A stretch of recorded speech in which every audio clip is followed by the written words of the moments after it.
Hello, everyone, and welcome on behalf of the College of Arts and Sciences. I am Clara Davison. I'm an engagement officer in the College of Arts and Sciences, and I will serve as your moderator today. So thank you so much for joining us for book club. Today we will discuss Moby Dick by Herman Melville. This book was selected because it was one of the most recommended titles by more than 100 Department of English alumni who shared their top 10 book lists earlier this year. So a huge thank you to our College of Arts and Sciences faculty, Dr. Robert Hughes, Associate Professor in the Department of English, and Dr. Elizabeth Renker, Professor in the Department of English, for sharing their expertise with us today.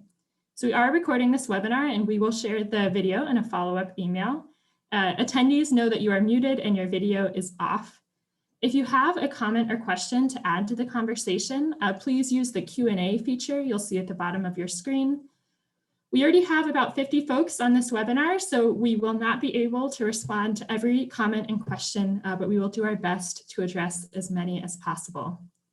So to get us started, Elizabeth and Robert will share some opening remarks about Moby Dick, including responses to some of the questions that you submitted during registration. After their remarks, we will open up the conversation. So we'll get started with Elizabeth. Take it away.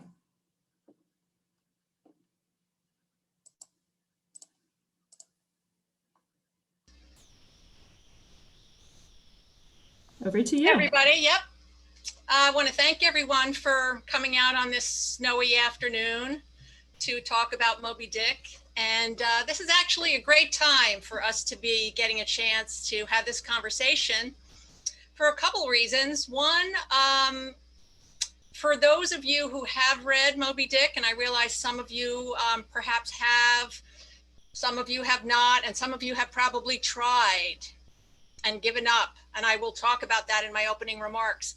But you will remember that the Pequod set sail on Christmas Day. So here we are in late December. And another great connection to think about today, since we're meditating on Moby Dick as a novel of towering global stature, which was not always the case, incidentally, and I'll talk about that too.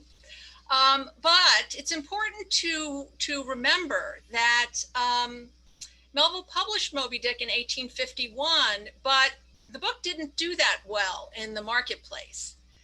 He had been a best-selling author, a blockbuster best-selling author as a very young man when he came home from being at sea, and his early books were huge hits in the marketplace. That was not true of Moby Dick. Moby Dick marked a change for him in terms of how he envisioned his own writing, what it was about, what he thought was important about it. It was a big change for him. And so the fact that the book marked a downturn in his popularity was very disappointing to him. And one of the reasons I mention that is because this was a shift in his career after Moby Dick. And when he died in 1891, he had become an obscure figure. So he went from being a young man and transatlantic famous author in 1846 to dying in obscurity in 1891. And Moby Dick, except for a small, devoted, essentially cult following, Moby Dick pretty much vanished from view. And it's important to remember that Melville did not always have the stature he has now, nor did Moby Dick. It was not always the great American novel, as someone asked about in the questions that the audience submitted. So how did that change? It's an important question. And the answer to a lot of questions like this is an historical answer, and that's the case here. So coming back to why I said this is a fortuitous moment for us to be having this conversation, 2021 marks the centennial of what Melville scholars call the Melville Revival. So the Melville Revival is a very important turn in American culture when a group of thinkers, they weren't all scholars, they weren't all professors, some of them were, a group of people from many walks of life started rereading Herman Melville. So, really what kicked off that process was a centennial observance of Melville's birth in 1819. Okay, our culture loves centennials and anniversaries, and a lot of times when these pop up, you'll get a news article. Oh, this person was born 100 years ago, that kind of a thing. So there was a little bit of centennial energy about this best-selling author, Herman Melville. It's like on the radio, whatever happened to this band, kind of a thing. And in 1921, a book was published by a man named Raymond Weaver called Herman Melville, Mariner and Mystic. And you can hear in that title two important things that will come up today: Herman Melville, Mariner and Mystic.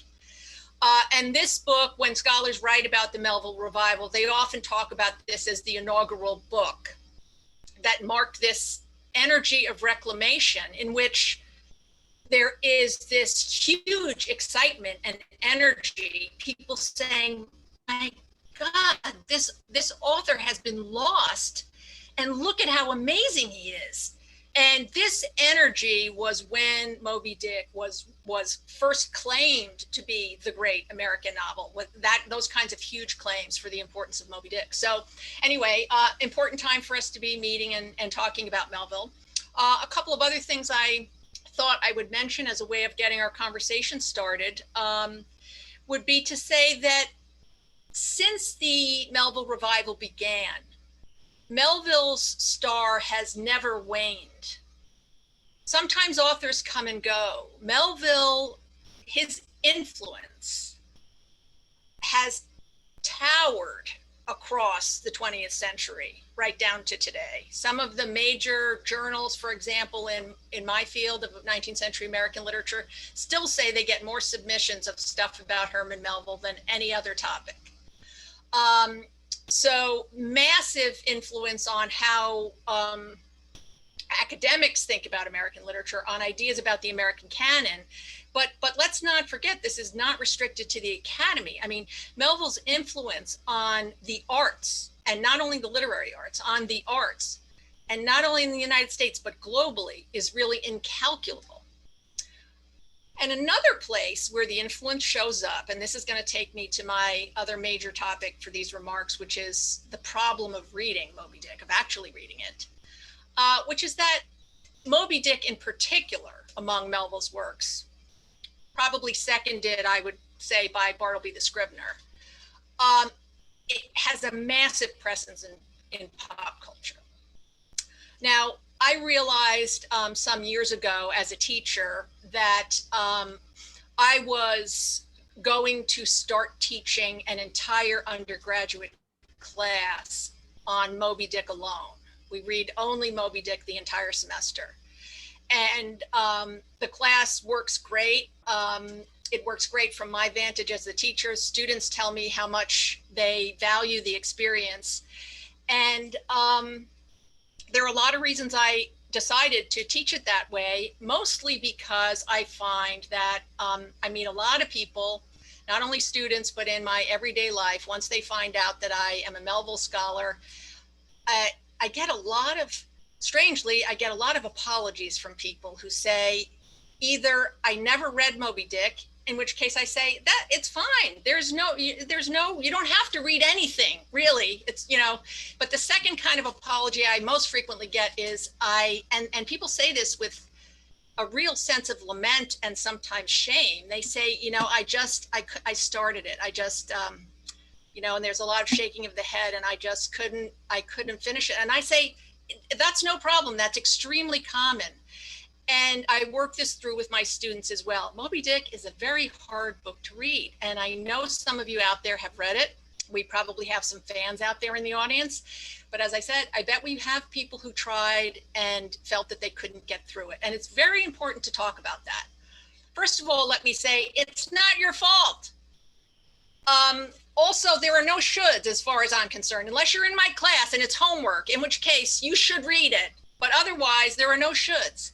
So really what I want to stress is that we have this very interesting paradox with Moby Dick. It's a book that most people have heard of. A a lot of the hearing of it now comes through pop culture, but relatively few people have read it. And one of the effects of that situation is that there are grave misconceptions of what this book actually is like. And that's one of the reasons people hit the wall when they start reading it. So I thought I would just mention a few things that I have noticed over many years of talking to people about this book and teaching it. Some of the common problems that people run into, because if you have an aspiration to read Moby Dick, if you've had difficulty in the past or you've never tried and you would like to, an aspiration I fully and enthusiastically support, it's very good if you start prepared, okay? So some misconceptions about the book. First of all, it doesn't have a plot. I mean, it sort of does, but the reason I phrase it that way is it's not a book about its plot. So one of the big misunderstandings is that this is an action adventure. And the sort of the soundbite that people know is Captain Ahab taking vengeance on Moby Dick. And that's true, but very little of the book is that.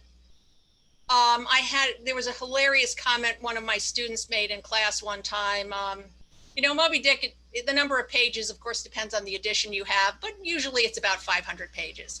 And this happened to be a student who had read the book before, and he was a huge fan of Moby Dick. And, we were on like page 300 or something. And he said, well, at least in this chapter, they're finally doing something, which is actually a very good description because most of the book is nothing. Rob is laughing, note. Yeah. Most of the book. So one of the things I say to my students, because you have to get on this page, you have to enter into the actual life of the book, or you will shipwreck. You will shipwreck. You will be one of the people who gives up. You have to engage the book for what it is. So I say to them, it's like, an analogy would be, this is like the literary version of Seinfeld. It's a book about nothing. And when I say it's a book about nothing, I mean that in two ways, both of which are very accurate. First of all, it's not an action adventure story. If that's what you're expecting, you're going to be like, well, it's 300 pages and they're finally doing something. But it's also not a book about nothing in an existential sense. It's an extremely philosophical book, and people get frustrated with this if they're not expecting it. They keep waiting for things to happen. And mostly what happens is that Ishmael talks. And mostly he talks philosophy. Now there are ways, and I hope we'll have a chance to talk about them more today. There are ways that you can help yourself to get on board with what it means to actually read that narrative, because it's not the action adventure you might have been hoping for. So once you unlock what it means to read this narrative voice, that's the greatness of the book. That's where it is. And the story of Ahab and the whale is only part of it. Now, at this point in our culture, I do believe that the vast majority of readers need someone to help them read Moby Dick now.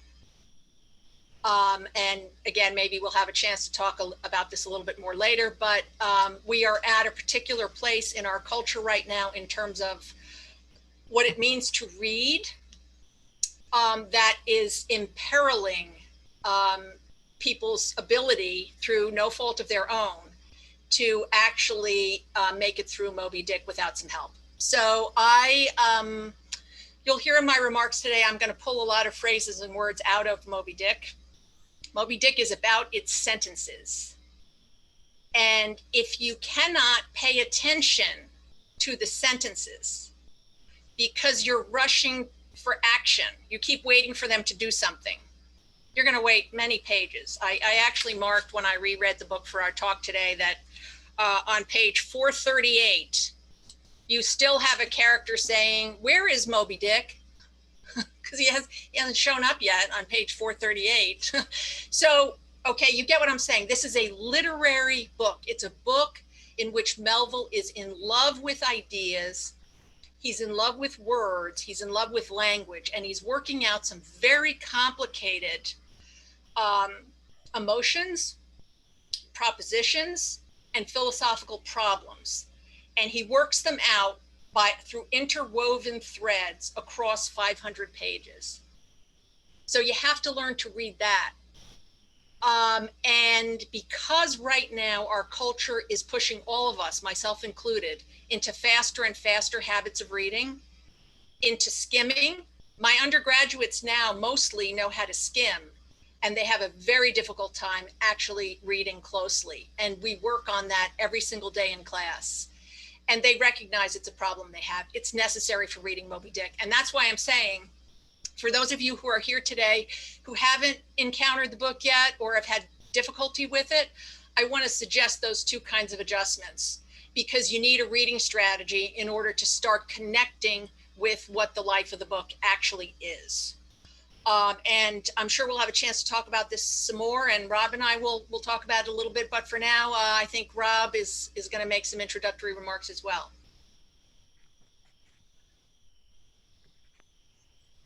Hi there. Thank you so much, Elizabeth. That was so great. You said that there should be no shoulds, but I think actually I'm going to impose a should upon people if only in a conditional mood. One of the questions that was asked of us ahead of time was quite delightfully, why is Moby Dick considered one of the best American novels of all time? I think this is a great question, and I think a question of book lovers everywhere is why. What's so enjoyable about this thing? You know, what's the nature of the pleasure in this thing? Are there different varieties of pleasure to Moby Dick? Where can they be located in this or that section of the book? What does this pleasure say about you, about your idiosyncratic history, about the cultures that produced you or the subcultures that produced the text? What lines of thinking does it offer for your ruminative pleasure? I think these are great, great questions. I think instead of I think though I'd like to reframe the question a little bit in terms of greatness. And I would say as a declaration that Moby Dick is a great novel, and by which I mean it has a great theme which it treats greatly well. I think you should like it if you have the luxury of giving it your time and your sympathy, which is a different matter. Famously, undergraduates don't have that time because, as Elizabeth remarks, they're always hastening to move forward with the plot, and they miss some of those fabulous sentences. The greatness of the novel, as I want to think about it, or I would ask you guys to think about it just this afternoon, is something we might think about under two headings. One, by way of the whale as a figure in the imagination of Ahab and Ishmael and the sympathetic reader. And the other heading would be under the figure of what we might call humanity overwhelmed. And here we can think of Ahab again and Ishmael again, though also Starbuck and the rest of the crew. And of course, once more, the sympathetic reader who reads along and in their sympathetic identification experiences many of these same or somewhat analogous things.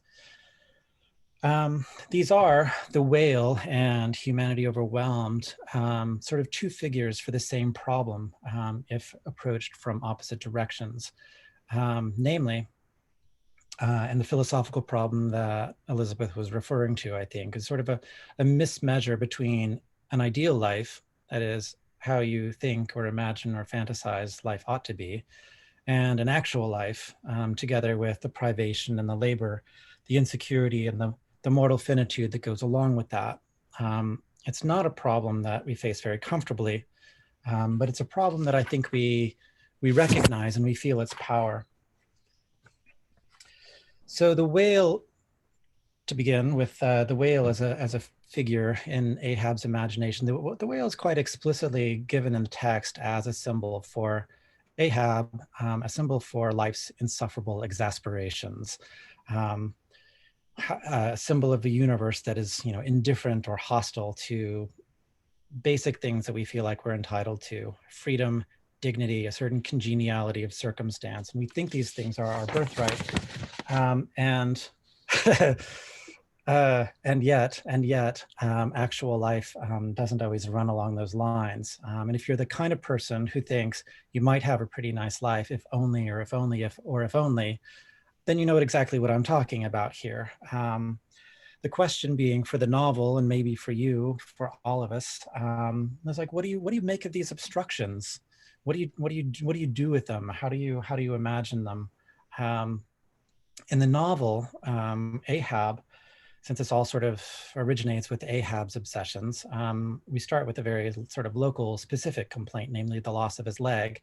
But you can see how this very local problem metastasizes, so to speak, into a complaint about the frailty of the human body, a complaint perhaps about the ruined hopes of his young marriage and his recent paternity. And then it metastasizes still further into cosmic proportions, where the whale is not just a whale, not just a symbol of a ruined life, but really a symbol of the whole order of the universe that has permitted this ruination of Ahab's life, and consequently a symbol for the rest of the crew and for Ishmael and for the sympathetic reader.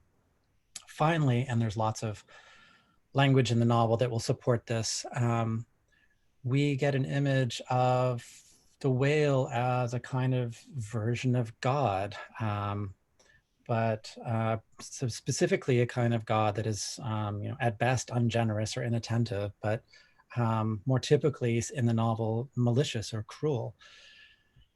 So the whale then, yes, is a symbol, and you can see how the whale is beautifully suited to carry this symbolic weight with its vague, formless body from the perspective of a conventional landsman, its unthinkable mass and magnitude, its sublime power that's concentrated in this, just even in its tail. There's a fabulous section on the flukes and the power and the grace that's embodied there, and the illegible cipher of his aspect.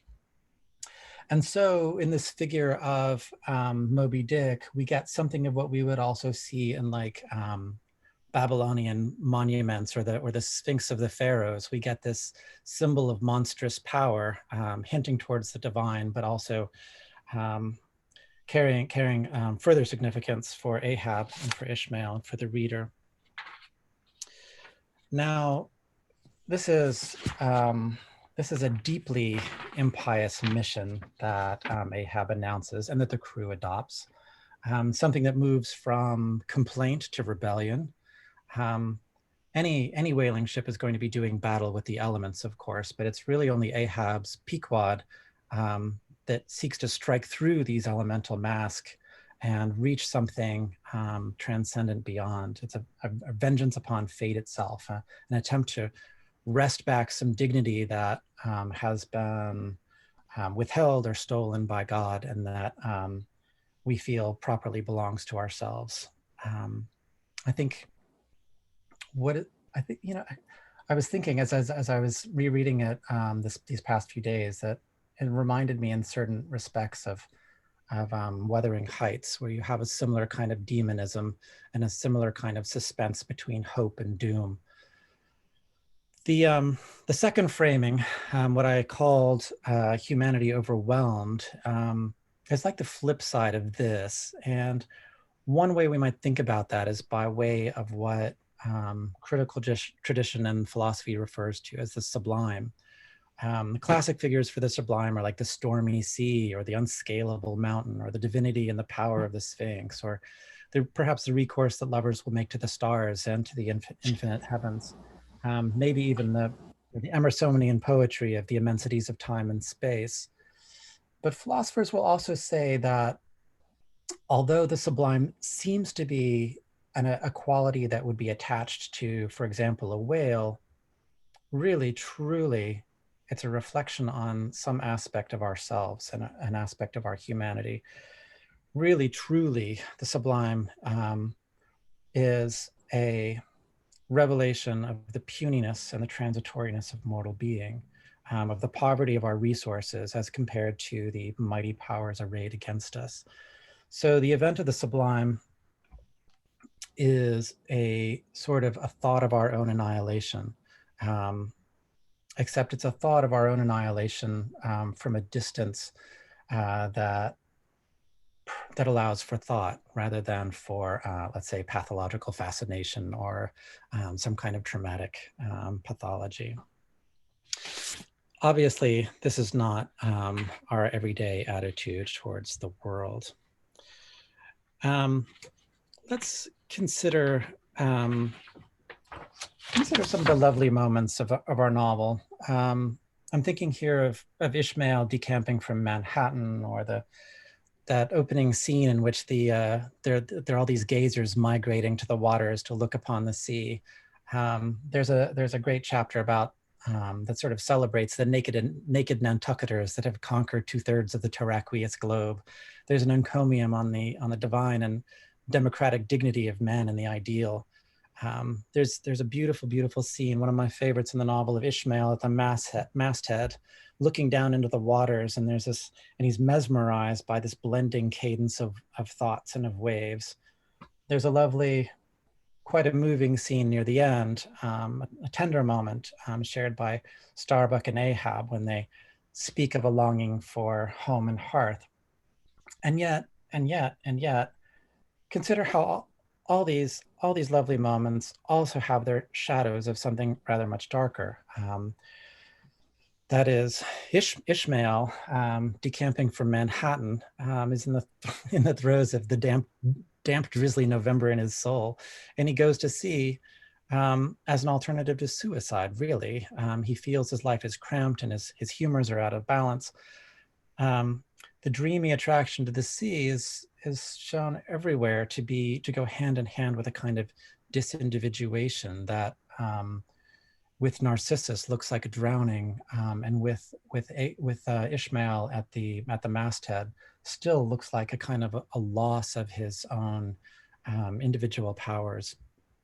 The tender moment, of course, between Ahab and Starbuck collapses as Ahab concedes his enslavement to his own obsessions, notwithstanding their likely fatal consequences.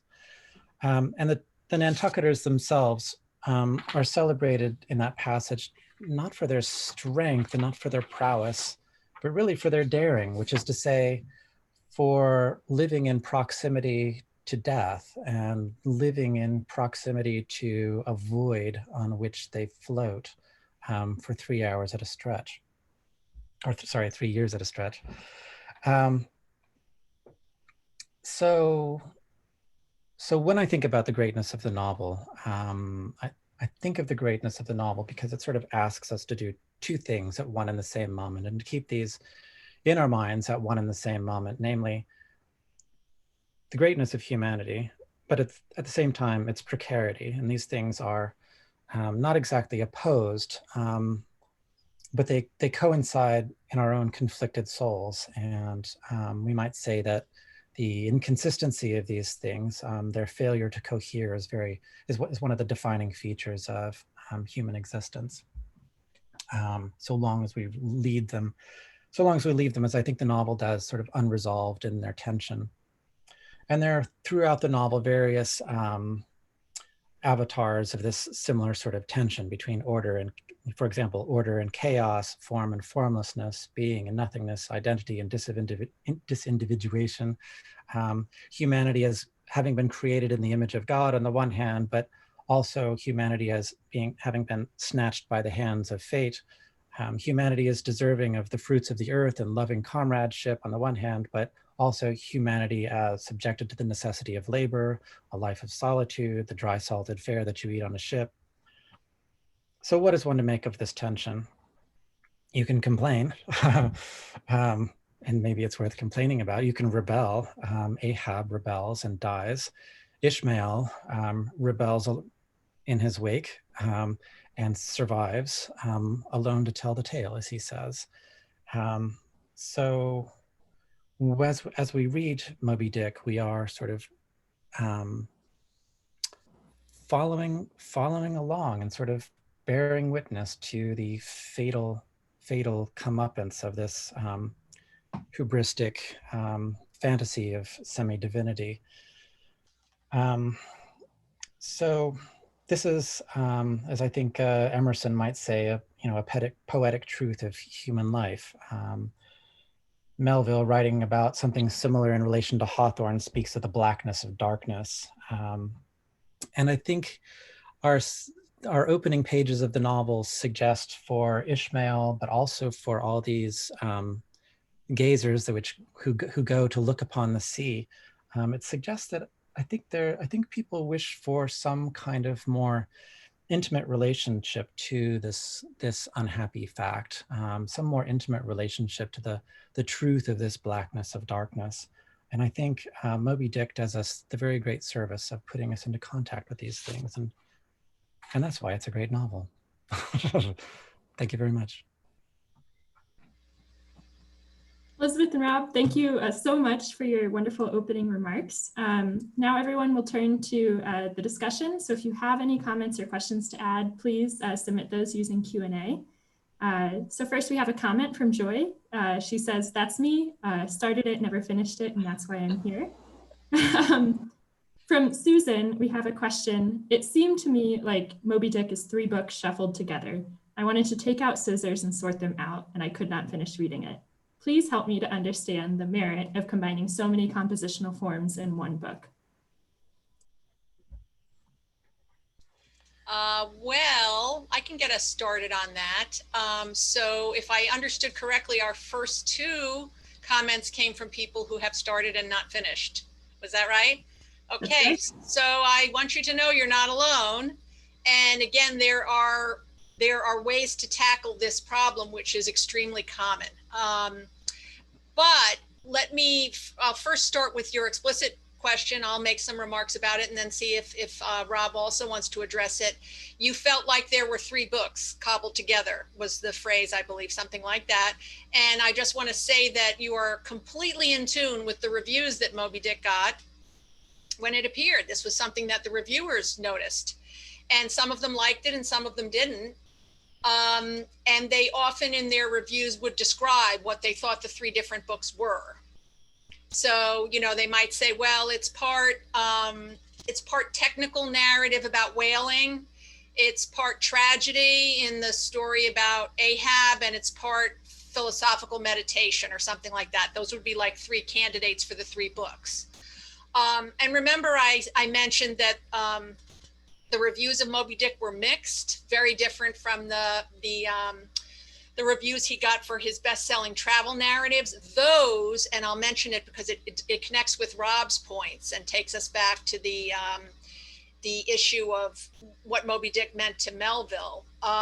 His early books, which were loosely based in his experience at sea, people loved them. They, as I said earlier, they were wildly popular, but they got in huge trouble with the reviewers because Melville was writing about Polynesia and he was attacking the Christian missionaries for ruining Polynesia, for introducing disease, for failing to respect the indigenous people, for essentially turning them into, this goes back to a point of Rob's also, turning them into laborers for the whites who had arrived there, ostensibly to improve the lives of the indigenous populations. And Melville was very critical of the Christian missions, and this was not something that would fly in Britain or the United States at this time. So that was the big critique he received for those early bestsellers. In Moby Dick, there were moments when there was an American edition and a British edition. The British edition cut a lot of paragraphs and words and phrases that they felt were disrespectful to Christianity. The reviews took Melville to task also for that topic. It's a reminder of the hegemony of Christianity in the culture of publication at the time, the amount of trouble he got into for this topic specifically. But when the reviews talked about the form of the book, sometimes they felt, as our audience member did, they just felt it was kind of a hash and didn't really make sense. And other people said, well, I actually thought each of these parts of the book on its own was enjoyable. That was basically one way the reviews were mixed. And I believe the other part of the question, Rob, do you want to comment on this also about the form of the book? Sure. Actually, I just have a brief comment, which is that there's this moment in the 1850s that is visible also in Richard Wagner, the German composer of operas, who at that time was composing his Ring cycle, his famous cycle of operas. And what Wagner is, one of Wagner's sort of key terms is the Gesamtkunstwerk, by which he means that he's trying, Wagner, like Melville in Moby Dick, is trying perhaps to find a way in which there are all kinds of constituent art forms which can be maximized almost in a Fordist way to produce a maximal work of art. And it seems to me that this sort of baggy throwing everything in quality to Moby Dick is a little bit is a little bit of that same moment of artistic experimentation in which Melville wants to throw in a treatise and throw in a history, throw in these moments of Shakespearean sort of comedy, as well as Shakespearean tragedy, plus the adventure novel. Like I think, and these explanations of all kinds of things about nautical life. I think he wants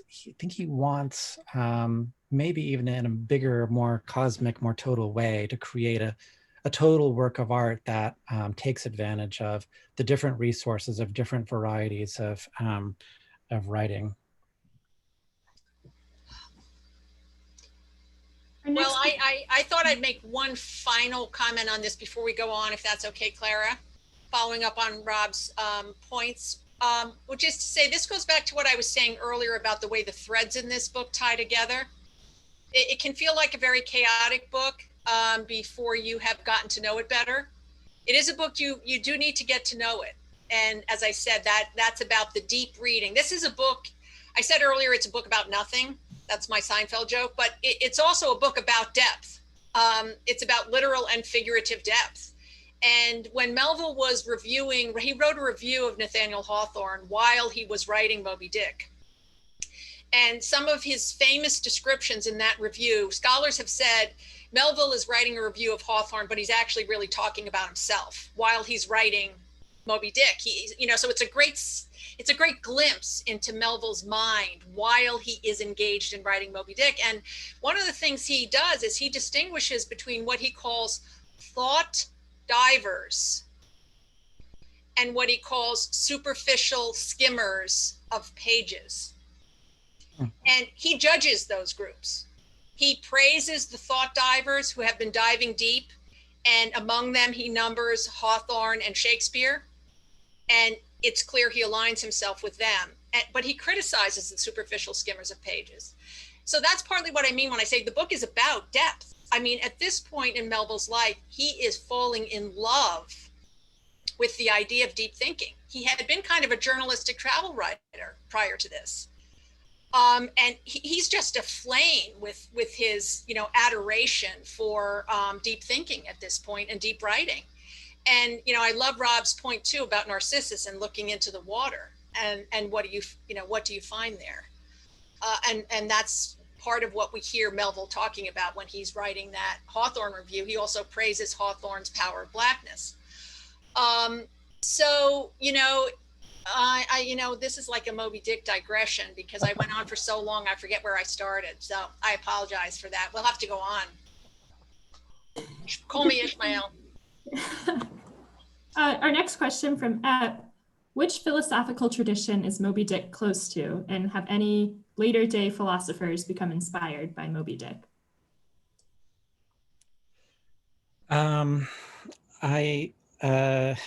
Very broadly speaking, I would say he's working out of a tradition which is broadly Platonic or Neoplatonic, but also a philosophical tradition which in the late 1700s flourished in Germany, called idealism, and which sort of found its Concord, Massachusetts expression in Transcendentalism with Emerson. I think there are lots.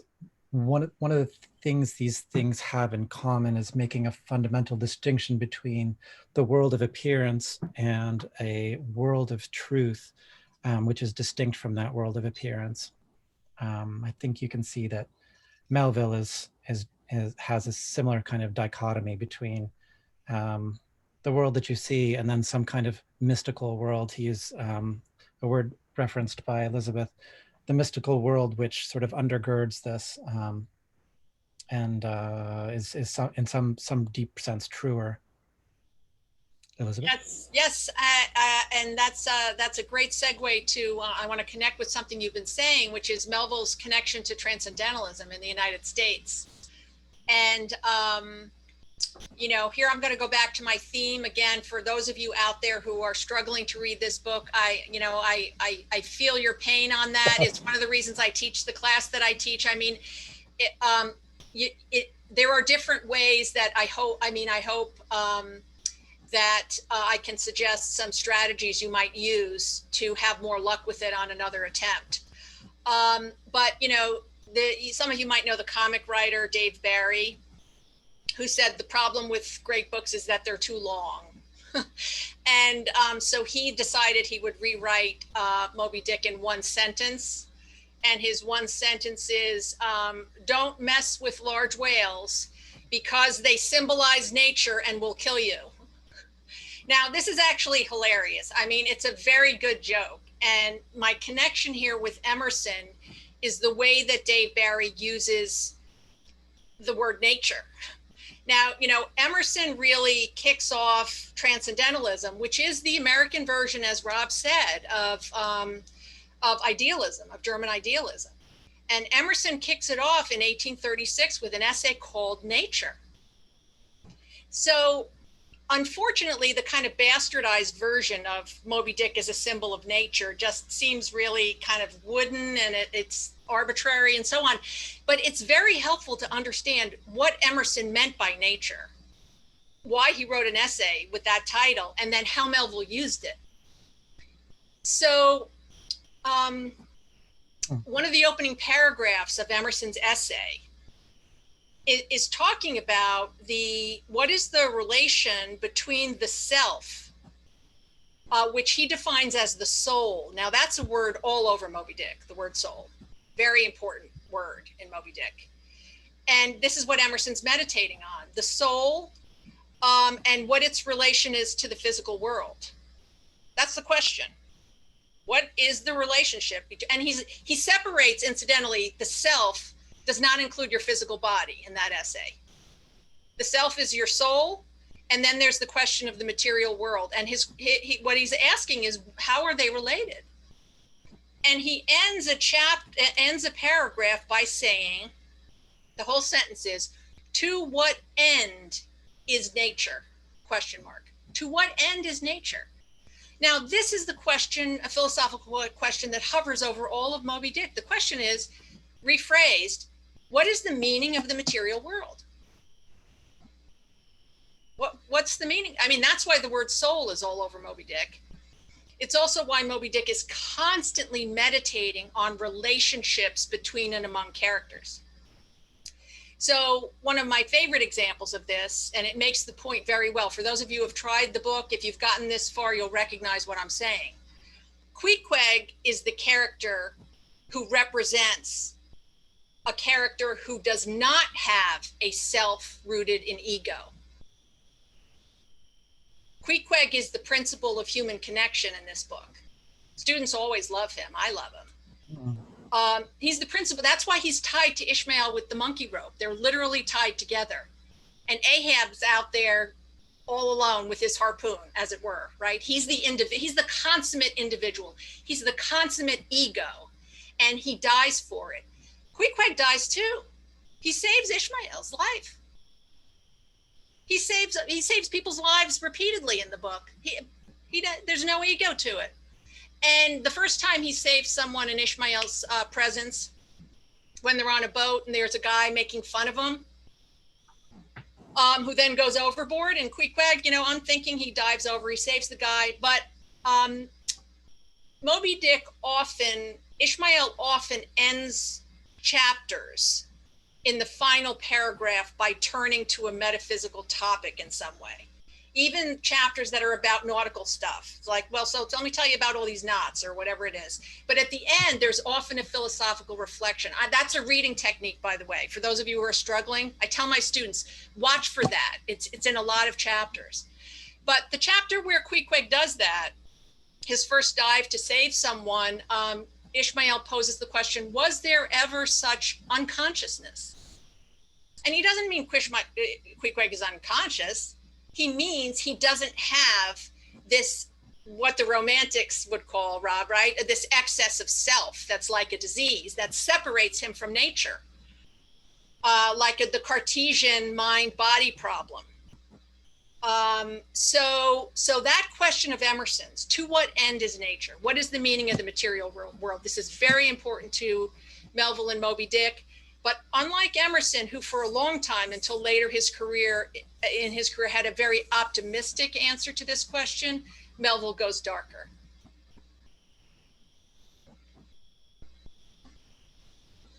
We have a couple of comments here about the greatness and the Americanness of the novel, so I'll read them all. First up from David. Rob, your discussion of tensions reminds me most acutely of the chapter on whale lines. And from the introductions, it seems like Moby Dick is less the great American novel and more a great novel. When I hear the phrase great American novel, I think of a novel about the American condition, something like Kesey's Sometimes a Great Notion, which digs into the American paradox of individualism coexisting with collective action. Does Moby Dick tackle something distinctly American? And then from Ron, I did my master's thesis on the illustration of Moby Dick over the years since its publication. To prepare my own illustrated version of the book, I read Moby Dick 3 times in a row.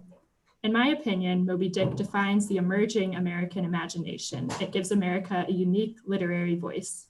My question for both of you is, do you agree? Okay, I actually have been puzzling on a question very close to that recently. Some of the preliminary questions were also asking about Moby Dick as the quintessential American novel. And it's true that I personally see the novel at less in American terms and more in sort of world literature terms. Partly that's my training and my formation, but I think you also have to say that the female half of humanity is entirely missing in this novel, or almost entirely missing. So, is it a portrait of America? Any kind of declarations for the Americanness of this novel are going to have to treat with a couple of facts.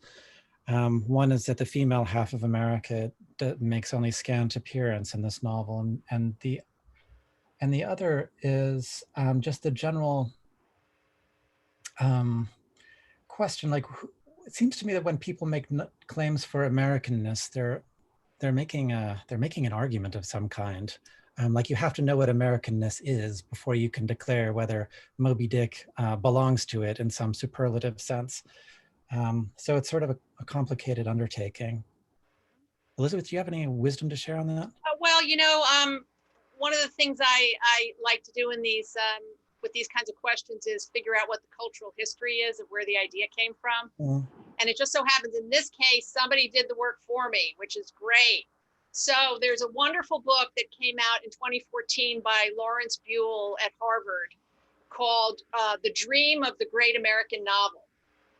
And basically what he did was he took this concept, this phrase and its minor variants, and he just traced, when did people start using it? What were they talking about? What did they mean? So, it's a term that has a lot of baggage attached to it. And what Professor Buell shows is that the first time the phrase gets used is in 1868. And it's after the Civil War.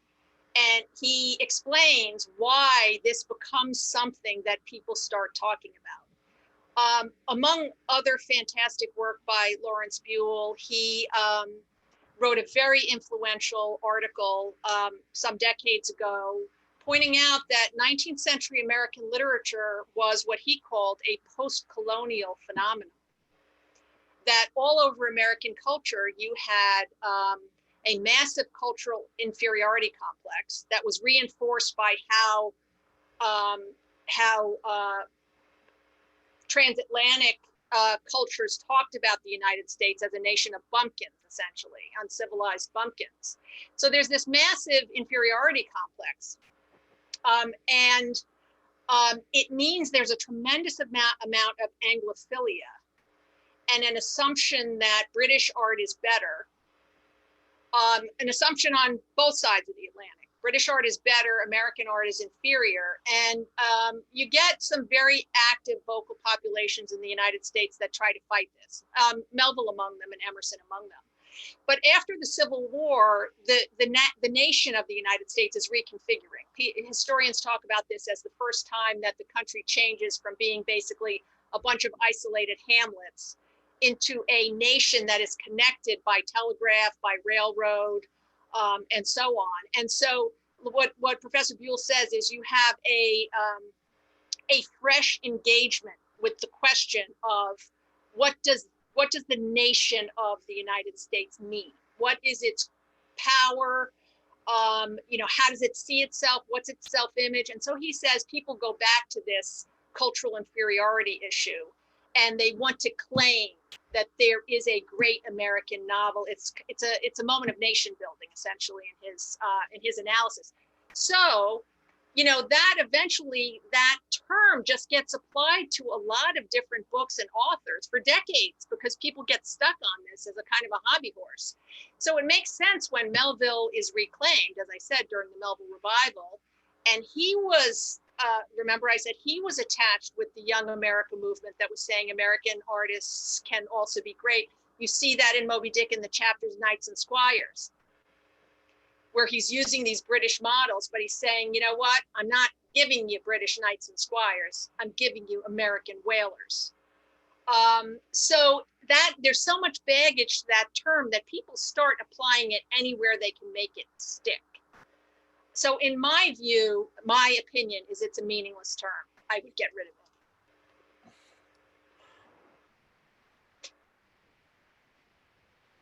So Jerry says, I am 2/3 of the way through and will definitely finish because I'm not a quitter. I'm spending 30 minutes a day on it and not skimming, but I'm failing to see what caused people to look at this and think this is the best book in the English language. Thoughts? I guess I would echo something that Elizabeth said at the start in her remarks, which is that actually you don't have to read Moby Dick. The question for me is, or even sort of the Moby Dickin sort of question is like, what is it? What kind of experience can arrange for you a more intimate relationship with the complicated, sometimes inconsistent, sometimes conflicted experience of your own existence? Does that make sense? And if that's reading Moby Dick, or if that's going to Niagara Falls, or if that's reading some other book that you prefer, then from my perspective, it's all good. Elizabeth? Yeah, I would just add to that by saying that if I understand correctly, this is your first time through the novel. And I would say, I didn't get the novel the first time I read it. I didn't feel the way then that I feel about it now. My opinion is that this is a novel that has to be reread. I think it is unusual to grasp its depths on the first read. And again, that's nobody's fault. Like I said, it's a book about depth. And the first time, there's only so much you can process cognitively about the book. I think you have to reread it. And in fact, boy, this is the moment where it's like, can I say what happens at the end? I guess I shouldn't. I do with my students. I say, I'm telling you right now on the first day what happens at the end. All I will say tantalizingly is the book is a circle. So you have to reread it. Maybe that will help you get through the last third. Yeah, so my big message is I didn't care for the book really the first time I read it. It needs to be reread. So yeah, and you know, the thing is, like I said, there's only so much you can process mentally the first time. Remember what I said earlier about all the threads? There's a chapter called The Mat Maker where Ishmael and Queequeg are braiding this mat. And I often use that as a metaphor for the way the language of the book works, because threads do come and go constantly across the book. And threads of various kinds. There are key words that come and go all the time. There are key ideas that come and go all the time. Like I said, like human connections, right? The words, just an example, the words gloomy and jolly come up constantly. And they come up very specifically in particular chapters. Once you realize those are key words, you probably can't catch it on the first reading. Once you realize that they're key words, they are clues telling you you're supposed to put those chapters together. You're supposed to see how they're related.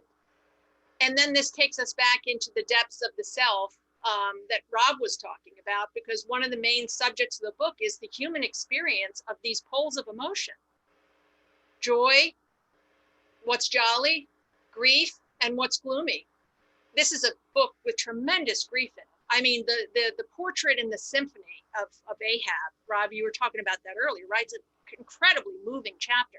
There's a lot of grief in this book. But these are things, again, that there's too much there for you to get it the first time. So my advice would be start tracking those kinds of things that repeat. And when you go back the second time, you can start weaving the mat. That's what will help with what I said in my introductory remarks, to get you into the life of the book, which it is almost impossible to grasp on the first reading. Gary says, if I have to reread it, then it's a good thing I'm retired. So we're near the end of our time, but Rob and Elizabeth, would you like to share any closing thoughts about Moby Dick with our audience? I would, something that hasn't come up and which is a little bit, maybe is a little inappropriate for a forum like this, but I have to say, every time I read Melville, I just like swoon over the language. They're just great, great sentences. Great alliteration, great inventiveness of, for example, he has this way of like taking a noun, turning it into a verb, turning it into an adverb. Like at one point, Ahab chases furiously, foamingly at his prey or something like that. And the foamingly, that sort of transformation, this sort of packing into an adverb, into an, just like, it's really great. I'm just so amazed by what an inventive writer he can be. If this were a different kind of forum, I would ask everyone to read out their favorite sentences or something like that. Yeah, the sentences are really beautiful. And I pulled something out here on my desk for show and tell. Maybe I'll use this as my final remark. It ties back to my point about how you can't like blow through the sentences fast because you want to get to the part where there's action, because pretty much nobody does anything ever, except for a few pages. So just don't expect that. Huh. But one of my other favorite chapters is called The Gilder. And one of the things that's happening in the Gilder is the Pequod is sailing through, it's approaching Japan, and they're the tropics, and it's beautiful. Rob, those chapters are great. I mean, the beauty of this, just this languorous tropical air. I mean, they're just beautiful, majestic writing. But I'm just going to read you one phrase, and then I'm going to explain, using this example, why you have to pay attention to the sentences. This is like not even a sentence. I'm reading you a clause. Okay, so the idea is the Pequod's sailing through the beautiful, beautiful, beautiful tropical water. It's absolutely spectacular. And you get this phrase about the surface of the ocean, right? That's the idea. I'm writing about the surface of the ocean. And you're like, when is somebody going to, kill Moby Dick? No. This is what it's really about. The surface of the ocean. It's so beautiful. It's so beautiful, quote, one forgets the tiger heart that pants beneath it. Okay? Now, first of all, that idea is everywhere in this book with different words. The idea that you're sitting in your home by your fireside, comfortable, And then coronavirus comes rushing in. That kind of stuff happens constantly. So here it is again. This is what I mean by a pattern. Beautiful, beautiful ocean surface. One forgets the tiger heart that pants beneath it. And now for show and tell, I'm going to show you that clause became this book. Awesome. That clause from Moby Dick is this book. That's where it came from. That's what I mean about the value of the sentences. And if you know this book, you now are going to recognize a whole bunch of the connections. But it came out of that idea. It's not just beautiful, beautiful writing, as Rob was saying, but that's a super important idea, and it's an existential idea. That's about human experience, if anything is in this book. Well, a wonderful note to end on. Elizabeth and Rob, thank you so, so much for sharing your time and expertise. Virtual round of applause for you. All of the attendees, thank you so much for coming. I know we didn't get to all of your questions. You had some really great questions and comments. We appreciate it. I hope you'll be able to join us next month on January 13th at 4 p.m. Eastern. We'll be discussing A Farewell to Arms by Ernest Hemingway. You'll receive more information about that and a recording of today's event in 7 to 10 days or so. Again, thank you all. Have a safe and healthy holiday. Have a good one. Thank you.